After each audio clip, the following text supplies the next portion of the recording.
մեր տան թալիսմանն է։ Դավիթի ծնվելուց հետո մեր կյանքում այնքան հաջող։ Ես չեմ ասում այն երկուսս թալիսման չէ, բայց Դավիթի սաղս ենք տենց սիրում։ Այ ոնց որ հիմա ես խոսում Դավիթի մասին, սաղ են տենց խոսում Դավիթի մասին։ Եվ ինքը լույսն է մեր։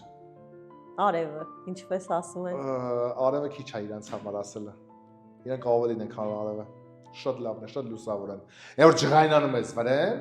նստում ես, այնպես որ ջղայնանում ես վրան, արդեն դու ես նեղվում, դեռ որ հասկանում ես, գիտակցում ես, որ ջղայնանում ես, երեխան չի հասկանում այդ պահը, չի կարում ընկալի, դրա համար չի անում, նո այդ պահին ոնց որ ջղայնանում ես, դու ասում ես, լավ, քեզ ջղայնանում էլի, ասենք ոսկես երեխան մեղավոր է, որ չի նեղանում ձեզ։ Էս վիճակը դե եմ ասում էլի։